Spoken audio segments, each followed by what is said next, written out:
first episode of the Zoop podcast. So Well, I I didn't really know want to that. thank, yeah, I know. So I really want to thank our guest today.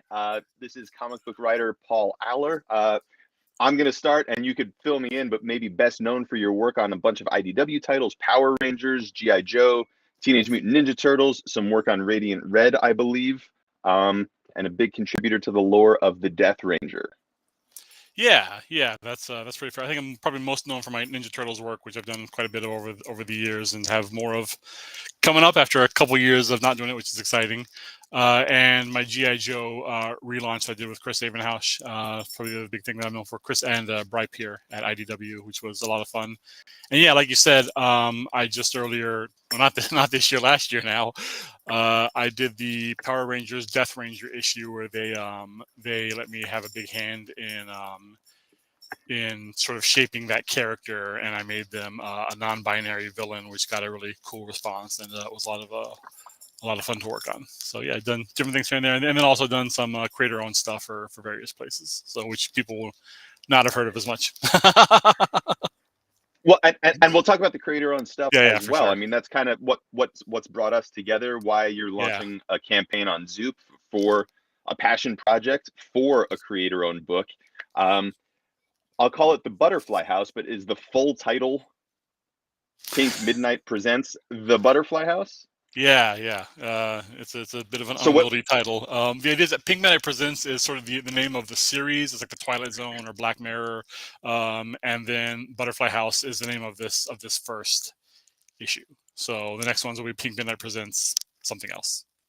Awesome. And for people who are watching right now, you could see Hey. some of the art that's popping up. This is part of the campaign to get the Butterfly House funded. So this is a single issue, silent black and white comic, but a very personal story to Paul. And if you want to share a little bit about the story, not give away too much, but you know what made you feel to write this and what it's about, without no spoilers. Yeah, definitely. First off, just so we haven't mentioned it yet, the art is by Juan Romero, who was really amazing. As you can see, like really a big part of the whole impetus for this project was that I loved Juan's art, and especially his black and white art, and I loved how well he draws strange, eerie, unsettling things. That's a real quality that he has, and so I wanted to tap into that, and so it kind of like developed from there. But it was very much my desire to like to do some of that kind of thing with Juan specifically. And then the other part of our team is Claire Napier, our wonderful editor. But yeah, what it's about is it's a very simple story. It's about a guy who's never named, and he enters the titular Butterfly House at the beginning of the story, and is basically kind of awed to be surrounded by all this beauty, and then strange things happen. I guess since we showed it on the last page there, he turns a corner at one point, and there's a medical team there in the Butterfly House, and they have plans for him that he did not expect, and so things take an odd and eerie turn. We could kind of see, Mm-hmm. And so the other stories under Pink Midnight Presents, are they related to this, or is it a shared universe, or is it all separate? Or is that asking too much, and all will be revealed? That's not asking too much. No. They are all separate. I mean, I won't discount the possibility that we might, get cheeky and do some connections down the road, but there's no firm plans for that. And I guess technically there's nothing in them that would exclude them being in the same universe, but that's not the thought. No, the idea is that they're standalone stories, all Juan, all black and white, not all silent. That's just this first one. But yeah. Interesting. And for people who are interested in learning more or signing up, because right now we're in the pre-launch phase of this campaign, the link is scrolling at the bottom of the screen. It's in the description of the show, whether you're on YouTube or the podcast. Click that link, sign up, or if you're listening or watching this while we're live, please support Paul and his work. Awesome. So now that we spoke about the campaign that we're doing for a little bit, I want to go all the way back, and I just have like the same questions I like asking a lot of creators, is like, what got you into comics? Like, what was that first comic? Is that too far back? No, that's not too far back. Like, whoa. It's actually not as far back as you might think because I started reading comics when I was like in my late 20s. Oh, okay. Yeah, yeah. Like I didn't read comics as a kid. There were comics that I had read, like like Archie. I read a lot of Archie when I was very young. And I really liked the Batman movie in '89, which I would have been like 10 or 11 when that came out. It came out in the summer. Yeah, I was 10 that summer. And one of my relatives, knowing that I liked that, went and got me a Batman comic book, and the one that they got was Grant Morrison and Dave McKean's Arkham Asylum. Oh my for, for, God. for, for a 10-year-old. And I Holy loved it. cow. I loved it. So like I read some comics as a kid, but I never like read comics the way, like I never like went and followed the storylines and like read them regularly, or I didn't know like what the new stuff coming out was or any of that. Until I was in my late 20s. Yeah, I was working for a newspaper, and we had like a Secret Santa gift exchange. And the guy who got my name was a comic book fan, and he knew I was a big fan of Buffy the Vampire Slayer. So he got me the first trade of the Weed and Cassidy Astonishing X-Men run. And Oh, wow. I really fell in love with that. And I was like, oh wow, this is a great story. And I went out and I bought the second trade myself, and I went out and just started buying other comics and started reading them. I pretty much like I was already a writer in like other media. Like I was working as a journalist, kind of tapping away at prose all the time. But I kind of realized at the same time that like I enjoyed reading comics, and also I was like, I think this is something that I might be good at writing, or that I might want to try my hand at writing. So I spent like literally years just like practicing writing comics, writing short comics, long comics, everything in between, just on my own, trying to like build up the skills before I really tried to go out there into the publishing industry. Um, and kind of a turning point for me was when I took a class from Comics Experience, which is an online Oh, sure. school run by Andy Schmidt, formerly of Marvel and IDW. And I actually teach the class that I took now. I teach a lot of their writing classes now, including the intro class that I took, Oh, 12 years super ago. cool, man. Yeah. And in that class, you write a 5-page comic, and I kept writing more 5-page comics after the class ended. And my first book was a self-published book called Clockwork, which was 12 5-page shorts drawn by 12 different artists, including one that was drawn by Juan Romero, who is the artist on this. And I sent that out to a whole bunch of editors in the industry. Wow. And So you guys go way back. no, Juan. Yeah, I think Juan was like the second or third person I brought on board for one of those stories, but he was the first person to like send the story back completed. So Juan was literally like the first comic that I ever had completed was by Juan. Yeah. So yeah. Then I kind of saw that was like 12 years ago that I released that, and I sort of just very slowly built my way up from there, doing more creator-owned stuff, pitching, getting some work for hire. Like I've been able to work on a ton of amazing properties, the ones we mentioned, and also Clue, Samurai Jack. Like I sat down one time and like for like a bio thing I was doing, they asked for a list of all the comics I'd written, and I was like, holy cow, this is a lot of really cool properties here.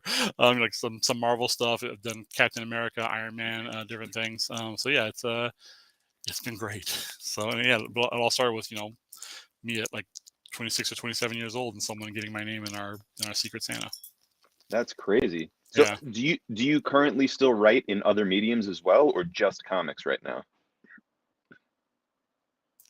it's pretty much just comics right now. I left my journalism job a couple years after that, and worked started working for the city that I lived in economic development. I dabble in poetry once in a while, but like I don't want to call myself a poet because it's never been published, and it's not that good. All right, but fair enough. it's something I enjoy, and I think that like I've said this a lot to my students as well, but like I think journalism and poetry together really prepared me well for comics, because those are both media where you have to write very concisely, which you also do in comics just because of the amount of space that you tend to have on a page. And I think journalism teaches you to write to convey a lot of information in very small space, and Sure. poetry teaches you to convey a lot of emotion in a very small space. And you put those two things together, and comics. Very cool. Yeah. And um, who would you say, is there anyone that you model your style after, or based on what you just said, coming from journalism, having a poetry background, are you sort of your own thing? Like you're not looking at Grant Morrison saying like, oh, I'm taking a piece of him, or I want to write like him. I'm my own person.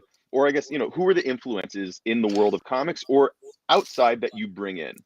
I think I do tend to do that a lot less than my peers in terms of like I think my that's no, I shouldn't say that, but like I do think a lot of comics writers, like their main influences for their comics writing is comics writers, which makes sense, and I don't necessarily think that's true as much for me.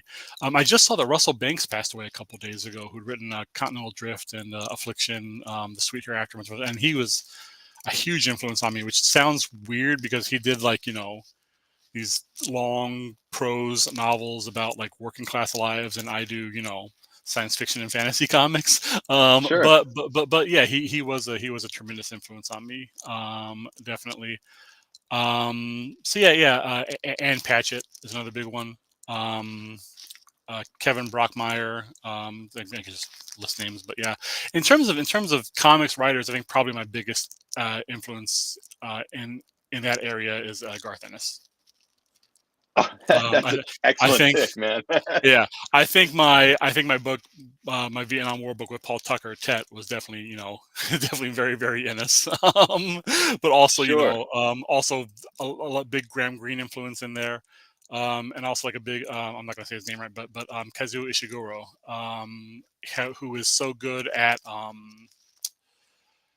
he did like Remains of a Day, Never Let Me Go, some other things people probably heard Okay. of. But he's really good at like delaying information given to the audience until the moment when it will have the most devastating emotional impact. Like just giving you the information right at the moment when it will like break your heart the most. And I really tried to do that with Tet. So yeah, Garth Wow. Ennis was Yeah. so there's things that Garth Ennis was a big influence on it, but also there were like other non-comics influences, stir it all up together, and here you go. Do you think that bringing in your background in journalism, because you have like your finger on the pulse of current events and social issues and trends, does that sort of play into your writing and maybe give you an edge, do you think? Um, I feel like a lot of art comics writers are very socially conscious. You know what I mean? And also like I covered like small town politics. So but Gotcha. yeah, I do think that yeah, it does still teach you a lot about like how things work and like the inner like the grinding along of society. But I wouldn't necessarily put myself up as like being more of that than a lot of well-known comics writers because like they do tend to be a rather I think socially aware and socially conscious bunch. Gotcha. Yeah. Um, do you have a dream collaborator, like a dream artist that if you got to work, oh, are you reaching for something right now? Do you, Oh no, my water bottle. Sorry. I was like, oh, he's Yes, got he's got I it have a right bust there. of his head right here. His friend quietly said. Hey, No, not I mean, not a bad pull if you had it. no, I mean that's the first thing that came to my mind. I mean, there are so many. You know what I mean? I mean, yeah, just so many. But really, I also feel very lucky to have worked with I worked with an amazing string of collaborators on both my creator-owned work and my work for hire stuff. Like I feel really, really lucky. Very cool, man. Yeah. Back to excuse me, sort of the cleaning tip a little bit. I know maybe a year or so ago that Boom put out this huge Power Rangers edition. Is your work featured in that at all, I don't know. or did the oh oh all right? Because I didn't know what issues were in there, or uh, like if the timing of your work lined up with whatever was like a part of I that don't know. campaign. I've done two Power Rangers things for Boom. So maybe the first one was, and in 2019 I did a OGN. I think it was like 80 pages, called The Psychopath, which was about their villains, the Psycho Rangers, and kind of like delved into their psychology in like a very fun way. So but I have no idea if that was included in it. I should check. I have had my work included So in the a lot of my Turtles work has been in like those big IDW collections, Turtles collections they put out, and it's always awesome to see my stuff in there, and those like big thick hardcovers. I mean, every writer wants their work to be in a big thick hardcover. That's the dream. Understood. And you made a comment before. It makes it sound like you and I are roughly the same age. And you've worked with Power Rangers and Ninja Turtles and GI Joe, and like you said, Clue and Samurai Jack. Like, is there any IP that you haven't tackled? And it doesn't have to be an IDW book. Like, if there's like some sort of, like 80s or 90s nostalgia IP, is there something that was like from your childhood that you would want to bring back or like just tackle in the world of comics today? Yeah, I have been really lucky. I mean, I was just a huge Ninja Turtles fan as a kid. I'd love to work on the He-Man books. I was a huge He-Man guy as a kid. That would be a big one. One that's a little Oh, offbeat is Crystal Castles, the old video game. I have a really, I think, I don't cool, even. good Crystal Castles idea in my head. It's just sort of like a rollerball. You're like a, it's about a bear and he's a magician and he's like fighting evil witches and trees and a castle and how is that not amazing? So when Dynamite briefly had a license to do the Atari books, I actually like sent the editor, who I knew was like totally blind, but like I sent him an unsolicited like, hey, Crystal Castles, here's my idea, and he was like, this sounds great. I'll keep you in mind if we do that one. So but yeah, Crystal Castles for sure. And the other one is um Little Shop of Horrors. I Wait, would love before to you do said a novel. that. So go ahead.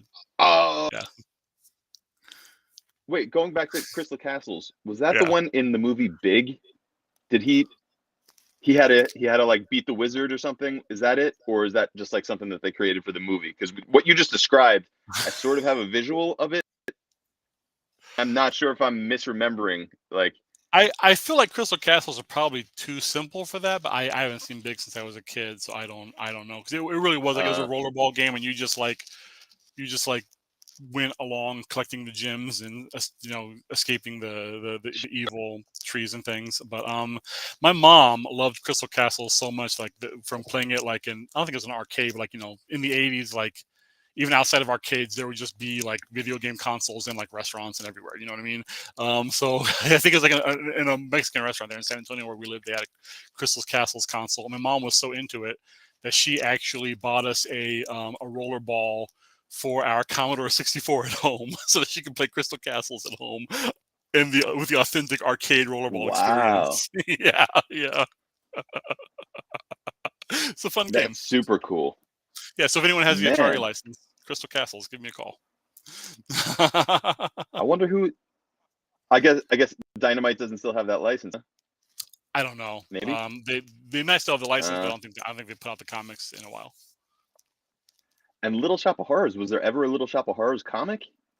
There was, I think, after the '80s movie one came out, but the original movie Oh, okay. is in public domain. So, if I could get like the financial backing, I would love to do a Little Shop of Horrors comic that just like ignores the '80s movie and just focuses on the the one from the '50s or '60s, whenever it was.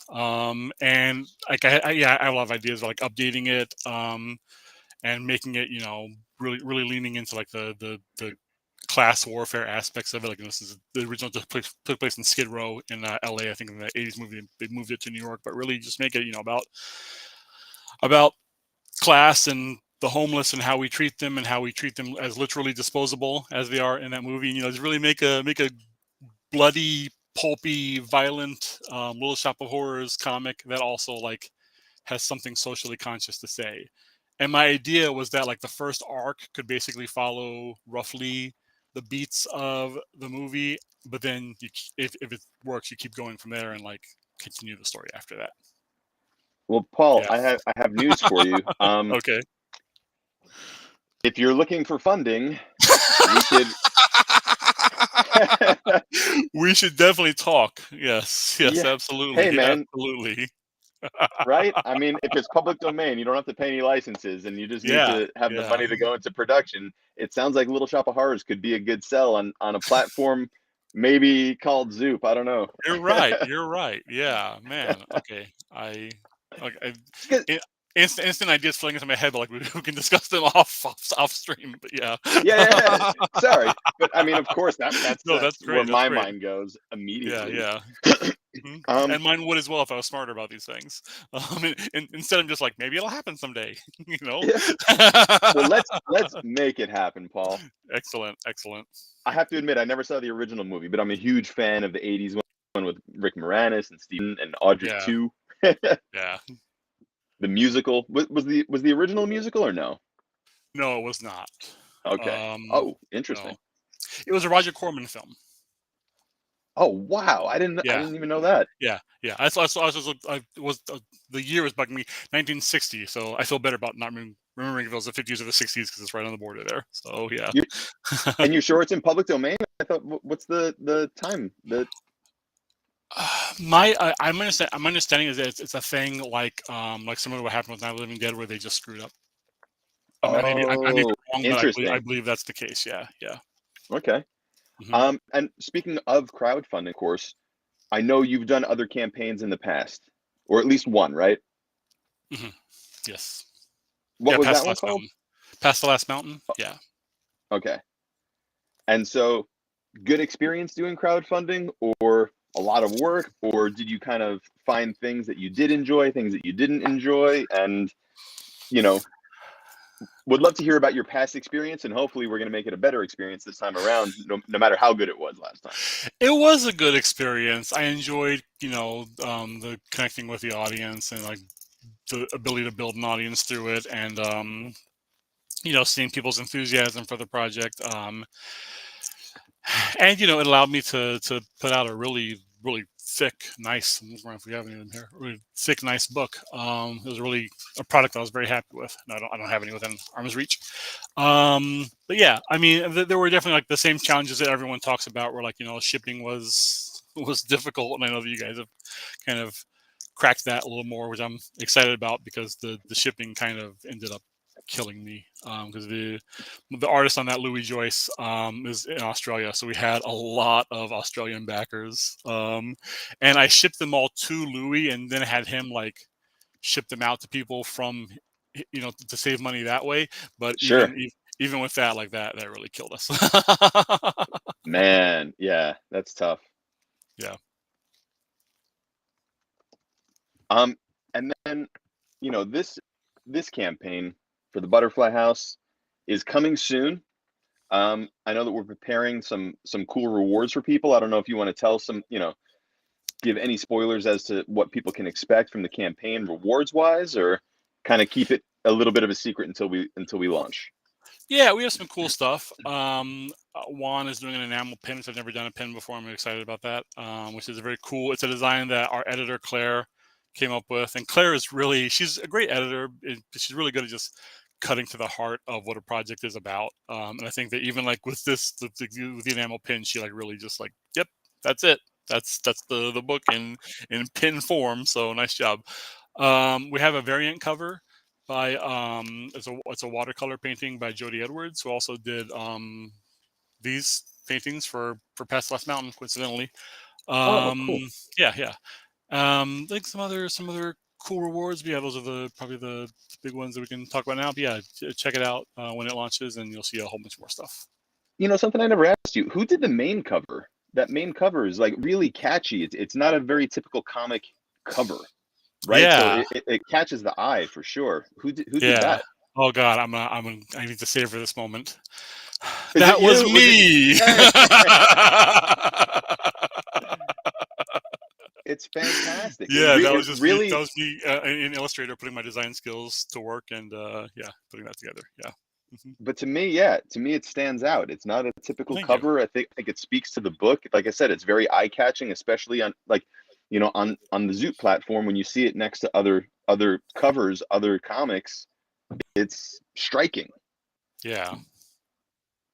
Yeah, So yeah, absolutely. I, That was the idea. okay. So The idea was definitely to make it not look like your typical comic cover. So mission well, accomplished, I guess. Yeah. I'm glad to be able to heap some praise on you for that one. I know that Thank you. I appreciate I that. don't I don't know how often your art skills get praised versus your writing. So I mean, very rarely. So, and like, my design skills are definitely like let's say still developing, put it that way. But it is something I work very hard on over the years. Like I letter all my own create our own books, but design is related to lettering, but it's a step beyond it, and so it is something I've worked really hard on over the years, and I've designed a couple of covers for different books of mine. That's definitely the one that I've been the happiest with. Yeah. Awesome. And when you letter, is that traditional or digital, or how do you do that? Oh, that's digital. Yeah. Okay. Yeah. Oh, yeah. And is that why this one is a silent book? So that you don't have to letter. No, that's just the way this story developed. I've been doing other interviews on this, and they've asked me, like, why did you decide to make it a silent book? And like, I can't remember not having it be a silent book. I think that like the initial conception of this book was like, I know at some point early on I must have like made that decision, but I think it was so early on that I just think of it as being like, that it was pretty much right there, the conception of it, having it be silent. Very cool. I mean, the only other silent book I can think of is that famous GI Joe issue. Yeah, that was a good one. I don't And think. didn't Image? I think Image just the Step by Bloody Step, is that what it's called? Image just put out a book last year that was silent. Okay. Yeah, that got some notice as well. So I was like, all right, great. People were into that. Fantastic. Because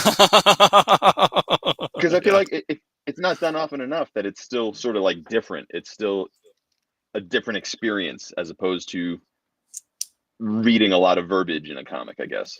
yeah, definitely. It definitely does come off as a bit different, a bit unique. And I was worried about people being like, oh, it reads too fast, that kind of thing. But like, this is, and a couple of people have commented on this. So I'm glad they're noticing this, that like it really is a book where like Juan has packed so much storytelling into the art that you really do Sure. have to like read it the way you would a normal comic, where you look at it panel by panel and really pay attention to the storytelling and what's happening, and to get the full picture of it. Yeah, and that's all You know, credit to Juan. He's amazing. to get into the process just a little bit, and it wasn't my intention for this, but I mean, Oh, you for know, sure. when people look at a comic and they see words and pictures, maybe it's easier for them to say, "Oh, there's a writer and there's an artist." But when there's no words, I guess the question is sort of like, A, do you still plot out the book the same way as if there was text? And B, do you have people giving you a hard time? Like, what do you mean you wrote a book with no words? No one's giving me a hard time yet, thankfully. And actually, Okay. this is a coincidence. This isn't because it's silent, because I'm doing the other Pink Midnight Presents books this way as well, even the ones that have words. But I actually did write this one in like quote unquote Marvel style, as opposed to a panel by panel breakdown. Um, just because Juan's layout skills are so good that I wanted to give him like, a little more freedom. And it was like, we discussed it first. I didn't just like dump that on him. I was like, hey, would you be cool with this, even though it means like more of the storytelling burden on you? And he was like, yeah, I'm down for sure. But yeah, so it's fairly detailed, and it's like page by page. And it's funny because I found myself writing it in such a way that like on a page, even though it was like Marvel style, I would have like 5 short paragraphs, and those 5 short paragraphs would like obviously correspond to panels. You know what I mean? But I Yeah. think that just not having them labeled as like panel 1, panel 2 allowed Juan to like to step away from that, and which like artists are always able to do that, like in a good collaboration. But I think it gave him like even more, of a freedom to do that without worrying that I would be like, oh, you shouldn't have changed this, or that kind of thing. So yeah, absolutely. But yeah, so it is funny. Yeah, this one both doesn't have words, and also I didn't do a very strict panel by panel breakdown. So I really do feel like all right, thanks Juan. Thanks for making this comic for us, buddy. I appreciate it, man. Do you, well, it sounds like you guys have a good collaborative Oh uh, yeah. work relationship. I mean, is it similar with most other artists, or like, I mean, it's just completely different with everybody, and maybe you and Juan have something special that you don't find too frequently? No, I think when you work with an artist for a while after a couple projects, you do tend to have more of a shorthand. So, I mean, I think of other artists I've worked with on multiple things, like Paul Tucker that I did Tet and Hollow Heart with, and Chris, who I worked with now on Monster Mechanica, GI Joe, and that you mentioned at the top, our sister Crash shorts that were in the back of the Radiant books. And I do think that um, yeah, when that happens, I find myself like writing so much more to them, and that often means like writing like I'm not a very detailed writer to begin with. In terms of like Claire actually gets on me about this quite a bit, that I tend to like leave a lot of room for the artist. But even more than usual, when I've been working with an artist for a while, I tend to have a shorthand, and I at this point, like Chris still surprises me with like how good his work is, but at the same time, like oftentimes, like I feel like if I know what I'm gonna get, you know what I mean, and he knows what I'm looking for, and we have that sort of like back and forth. I feel like I also have that with definitely Juan and like the other artists I've worked with. So yeah, in general, I really like, even people I haven't worked with a lot. I really like writing for the artist, especially when you have an artist with a very particular style. I think like some of my Turtles work, I did a Turtles in Time issue with Sophie Campbell, and I definitely like wrote extremely for her on that one.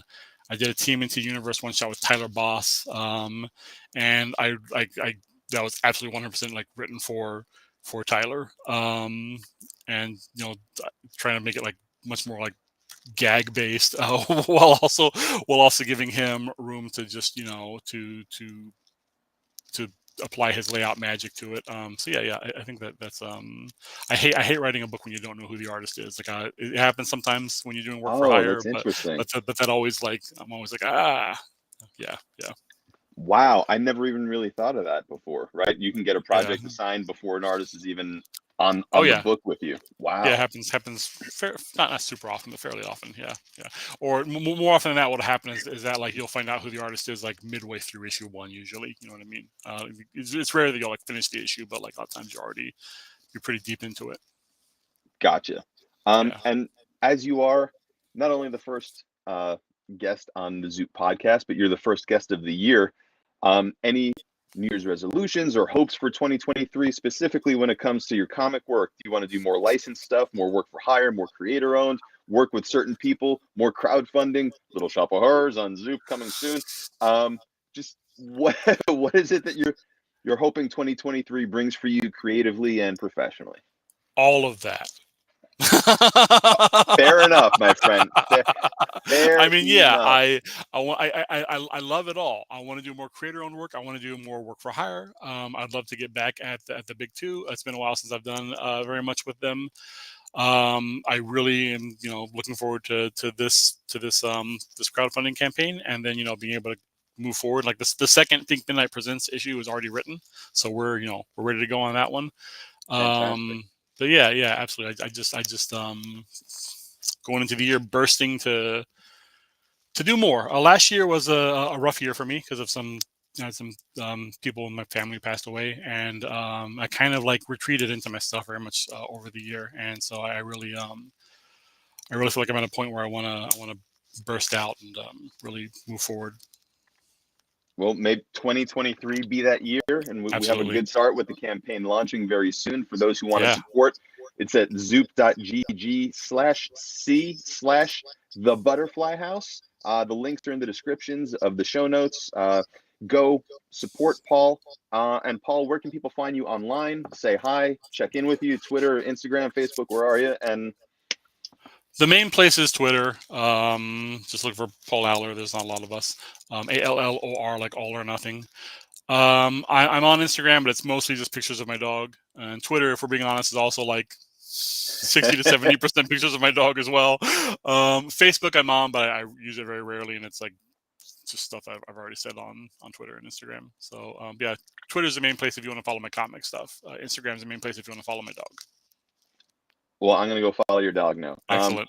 Paul, I gotta thank you for taking the time to do this. Yeah, People listening, please support Paul. Check out the campaign, and thank you for your time, Paul. We're gonna be launching absolutely. soon. Looking forward to Sounds it, good. man. Yep, absolutely.